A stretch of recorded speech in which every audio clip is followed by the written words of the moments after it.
or Michael. You can't ask me who's the GOAT between LeBron and Michael. Neither one of them are GOATs. They both won differently. You can't put them at the top of the pinnacle. Magic Johnson, to me, is a bigger GOAT than anybody because of how he led, how he brought a whole team. I remember I was in a shooting slump once, and I asked one of the ball boys to meet me in the gym early a.m., and instead of the ball boy being there, Magic was there. Okay, you know, I think it's another guy who they looking at, and I watch Magic. I'm like, oh shit, you know, and I'm trying to be cool and calm. I'm like, Magic Johnson about to be one-on-one.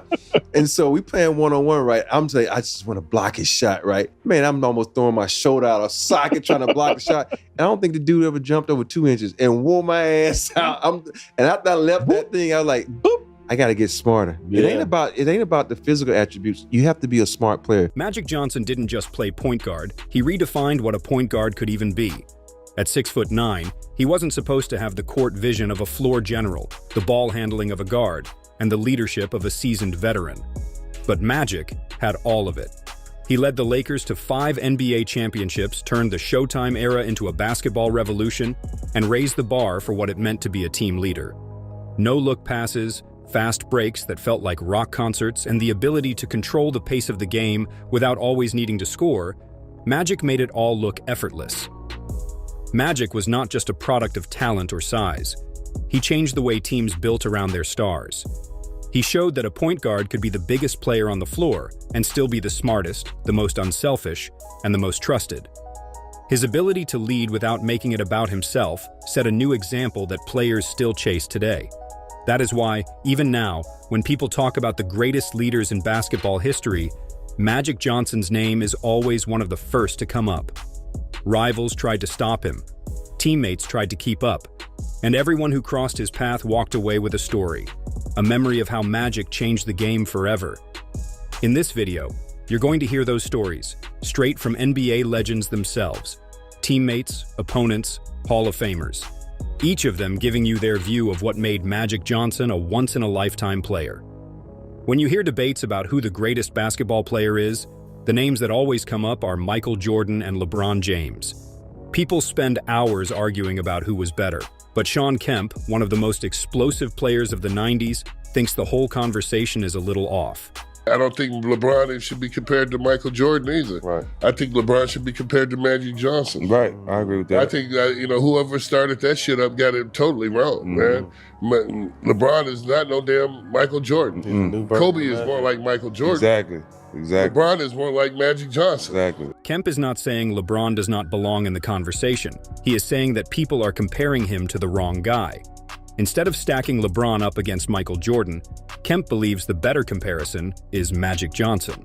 Kemp is looking at the way LeBron plays, his size, his passing ability, the way he makes the game easier for the players around him. That is not Jordan-style basketball. That is Magic-style basketball. LeBron runs the floor like Magic did. He sees the court the way Magic did. And just like Magic, LeBron's game has always included finding teammates, making plays, and controlling the floor with his vision. When Kemp draws that line, he is reminding everyone that Magic Johnson created a style that is still influencing the best players in the game today. Reggie Miller is one of the greatest shooters the NBA has ever seen. He played through the late 80s, the 90s, and into the 2000s. He faced every kind of superstar, from bruisers in the paint to quick guards on the perimeter. But when it comes to players who actually changed how the game is played, Reggie puts Magic Johnson in an elite group. For Reggie, it is not about how many points you scored or how many MVPs you won. It is about how you made the whole sport look different when you stepped on the court. There's only a handful of players that you think about that have truly changed the game. Having a 6'9" point guard.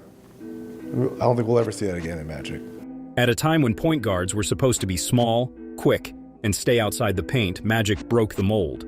He was 6'9", but handled the ball like a guard, saw the floor like a quarterback, and ran fast breaks like a track star. Nobody had ever seen anything like it. Even today, with players getting bigger and more skilled every year, Reggie doubts we will ever see someone with Magic's size and skill combination again. Magic was not just good for his era. He He was something basketball had never seen before, and probably never will again. Dominique Wilkins was known for being one of the most explosive scorers of his generation. He battled the best every night and was never one to hand out compliments unless they were earned. So when he talks about Magic Johnson, it is coming from a place of real respect. I played against him a lot. And when you talk about point guards, greatest point guards ever, okay, what is your real definition of that? Magic Johnson, my definition. To me, he's the greatest point guard ever because of what he did. And first of all, in the conference, in that Western Conference, and they had some monsters out there, and they dominated them. And Magic Johnson brought a different level of basketball to LA. Yeah. Wilkins played during a time when the Western Conference was loaded with talent. Every team had stars. Every night was a grind. There were no easy wins. Yet through all of that, the Lakers stayed at the top. And Magic was the biggest reason why. It was not just the fast breaks or the flashy passes. Magic changed the way the game was played. He controlled the tempo, saw plays before they happened, and made sure the Lakers were always 2 steps ahead of everybody else. Dominique saw it firsthand. The Lakers were not just winning games, they were putting on a show while beating you. And no matter how good the competition was, Magic kept leading them to the top. That is the kind of impact you do not forget when you have been on the other side of it. Scottie Pippen knows all about leadership. He spent years winning titles alongside Michael Jordan. But when it comes to pure leadership from the moment you hit the floor, he points to Magic Johnson as the standard. Magic Johnson, to me, is a bigger GOAT than anybody because of how he led, how he brought a whole team, how when the greatest scorer in the game, Kareem, was not there, and him as a rookie center steps in and plays a position that no one even knew he could play. That's transcending what you can do as a player. Scottie is not just impressed by Magic's career totals or his highlight reels.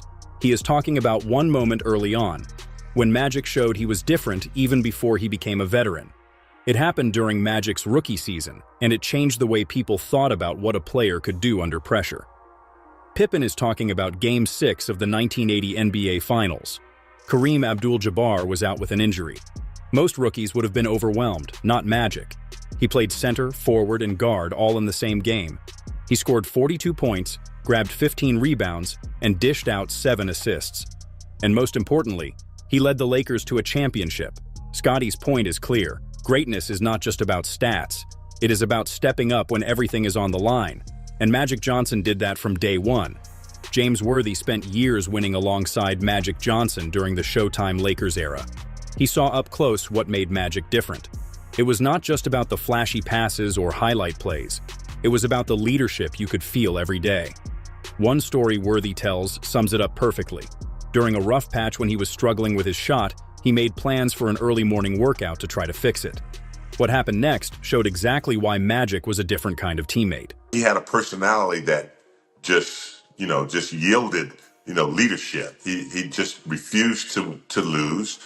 He refused to, have a teammate be down.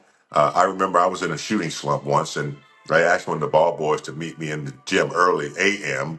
And instead of the ball boy being there, Magic was there. Magic was already in the gym, ready to rebound, encourage, and help pull Worthy out of it. No cameras, no media.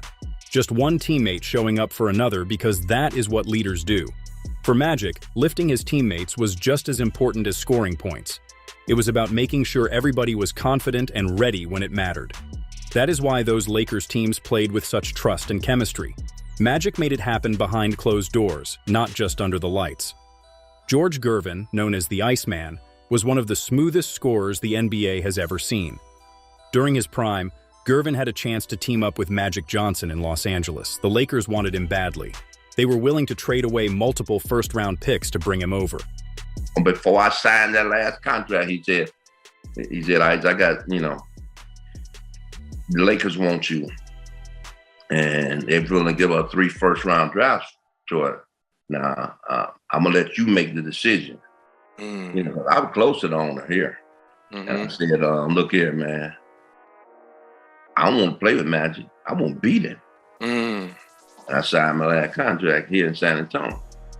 You know what I mean? So, you know, I had a chance to come out there and, you know, the La La Land and play, but, you know, that wasn't my style, man. Most players would have jumped at the chance. Winning a title alongside Magic, Kareem, and the Showtime Lakers would have been a dream. But Gervin had a different mindset. For Gervin, the idea of beating Magic meant more than chasing a ring.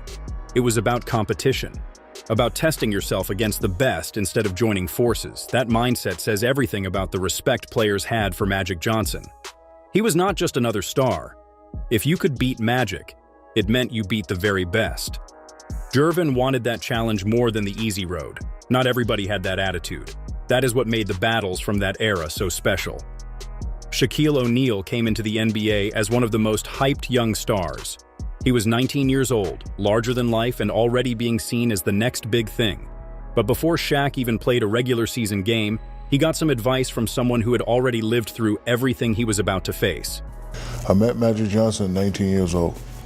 They announce his name, crowd goes crazy.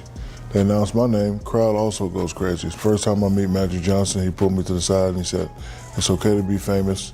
You want to start owning things." 19 years old, I'm like, what the hell are you talking about? But then as I watched him and I studied him, I was like, okay, this is what it means.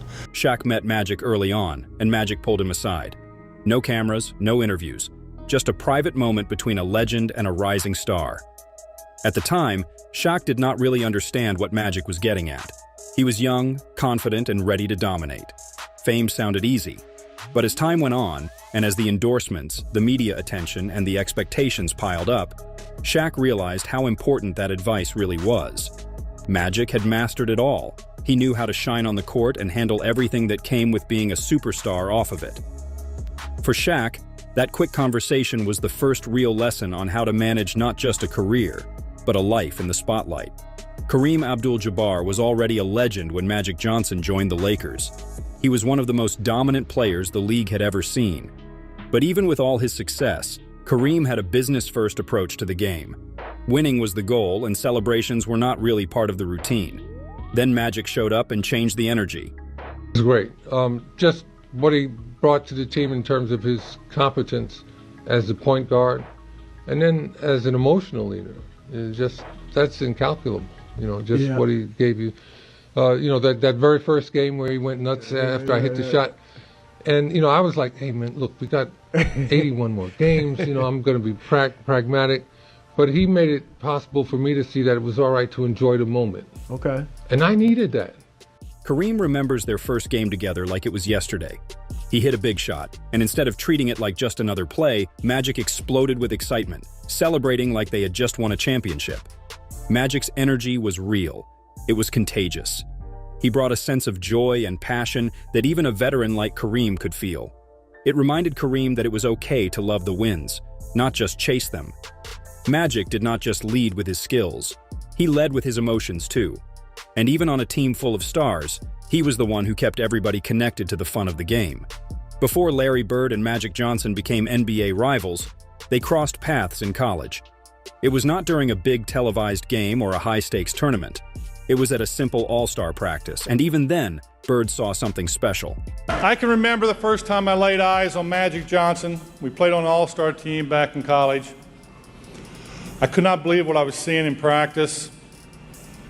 I actually thought I was a bad judge of talent because neither one of us got to play in the games. But I can remember going home and telling my older brother, I just seen the best basketball player I'm probably ever going to see in my life. Larry has always been direct. He does not hand out compliments unless they are real. When he talks about his first time seeing Magic, you can tell how much of an impression it made. Magic had not even become a household name yet. He had not won a title. He was just a kid at practice.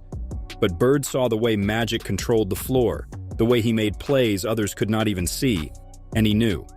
That early respect between Bird and Magic set the tone for one of the greatest rivalries in sports. Even before the NBA stage, Bird understood that Magic Johnson was different. Before Michael Jordan became the face of the NBA, he had a label he could not shake. People said he was just a scorer, someone who could light up the stat sheet but could not win when it mattered most. Jordan knew that to be considered truly great, he needed more than points. Up until that point, it was a stigma that Michael Jordan, all he does is win scoring titles. He never wins championships. That was my chance to get in the category of Larry Bird and Magic Johnson. He needed championships. He needed to lead his team the way Magic Johnson and Larry Bird had already proven they could. Winning titles was the real measuring stick. Jordan understood that if he wanted his name mentioned alongside Magic and Bird, he had to do more than just fill up the box score. He had to lift a franchise. He had to lead a team to the top, just like they did. Jordan eventually cleared that hurdle, but he never forgot who set the bar before he got there. Magic was not just a rival. He was part of the blueprint Jordan had to match if he wanted to be seen as complete. Bill Walton played against some of the greatest players the league has ever seen. He has seen the debates, the rankings, and the endless arguments about who is better. But when it comes to Magic Johnson and Larry Bird, Walton believes fans should look at it differently.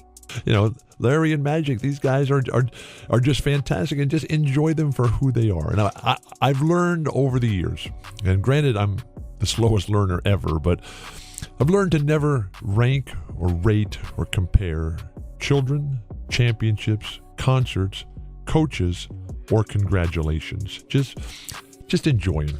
Instead of constantly trying to compare and stack players against each other, Walton thinks we should just appreciate them for what they brought to the game. Magic Johnson was not about numbers or lists. He was about changing the way the game was played, about creating moments that fans still talk about decades later. Walton's advice is simple. Enjoy what Magic brought to basketball. The leadership, the energy, the way he made everyone around him better. Trying to put Magic into a ranking misses the bigger picture. Some players are too important to be reduced to a spot on a list. John Stockton is one of the toughest and smartest point guards to ever play the game. He built his career on defense, passing, and doing all the little things that helped his team win. If there was anyone who understood the art of playing point guard, it was Stockton. That is why his respect for Magic Johnson means so much. All right, John Stockton, I'm going to name 5 legendary point guards. You say the first thing that comes to your mind. Magic Johnson. Unguardable. I've never been quiet about thinking he's one of the best all-time players, and I had a chance to guard him, and it wasn't fun. Stockton was known for making life miserable for opposing guards. He was physical, smart, and always in the right position. But even he admits that guarding Magic was a different kind of challenge. Magic's combination of size, vision, and control was something Stockton had never dealt with before. He could not speed Magic up. He could not outsmart him. Even for a player as sharp as Stockton, going up against Magic meant you were reacting, not dictating. Stockton's respect is real, and it shows how unique Magic Johnson really was. Even the best defenders had no easy answers. Kobe Bryant always studied the greats. He was never shy about admitting where he learned parts of his game. He pulled moves from Michael Jordan. He studied footwork, mindset, and leadership. But when it came to vision, passing, and understanding how to control the rhythm of a game, Kobe looked at Magic Johnson. I grew up watching Magic, and I've learned so much from him. I can't sit here and be like, I'm the greatest Laker ever. To me, he is, because. So you guys know you're the greatest Without Laker. him, You're the greatest Laker. I got to keep it real with you. Like I've stole so much from him. That my game wouldn't be complete without him. He grew up watching the Showtime Lakers and wanted to bring some of that into his own style. For Kobe, it was about building a complete game. Scoring was one thing, but to truly lead a team, to make others better, to know when to slow the game down and when to speed it up, he had to learn from someone who had already mastered it. Magic's influence did not just shape Kobe's passing. It shaped how he saw the responsibility of being the leader of the Lakers. When Kobe talks about what he borrowed, it is a reminder that even the next generation of legends had to learn from Magic Johnson to reach their full potential. Every player you heard from just now, scorers, passers, champions, Hall of Famers, all pointed to the same thing. Magic Johnson changed what it meant to be a point guard. He was not just running plays or posting stats. He led in a way that made everyone around him better.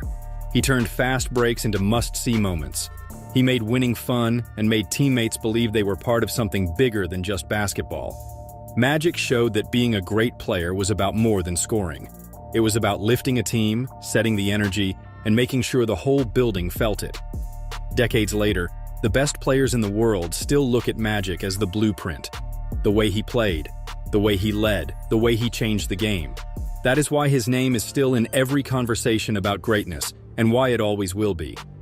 Magic Johnson's career was about more than the trophies, MVPs, or highlight reels. It was about changing what was possible on a basketball court and doing it with a style and energy that brought people together. He turned fast breaks into celebrations, made leadership look effortless, and set a standard that players across every generation still respect. That kind of impact does not fade. It stays part of the game forever.